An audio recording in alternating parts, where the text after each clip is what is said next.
Archdiocese of Cebu andam mo paggamit sa mga pasilidad sa simbahan nga himuong venue sa pagpamakuna batok sa COVID-19 kung gikinahanglan. Samtang Archbishop Jose Palma andam usab magpabakuna og una aron mawagtang ang kahadlok sa mga tao sa COVID-19 vaccine. Aniya ang report. Gibutyag ni Archbishop Jose Palma nga nag-order na sila og bakuna kay inig-abot na unya nini andam na ang kaparian nga mamahimong ihemplo sa mga tao.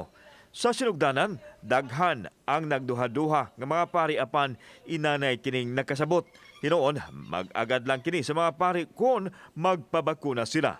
Matod niya nga kini ang giampo nga makakaplag og tambal o bakuna og naana busa dili angayang mahadlok ang mga tao sa pagpabakuna. Gidasig nini ang mga tao nga magpabakuna. If it comes, I was saying, I will be the first. We bishops will be the first to show to the people that yes, we are ready, and we said even the Holy Father has received vaccination. No? Gidugang sa Arsobispo nga andam usab ipagamit sa simbahan ang mga pasilidad isip venue sa COVID vaccine kung ang mga tao mas komportable. Wherever people feel safe, and they feel confident, and of course they feel hopeful that it would be more efficient or effective in that sense. Churches or whatever facilities we have. Kauban si Marlon Milgaso, ako si Alan Domingo. Balitang Bisdak.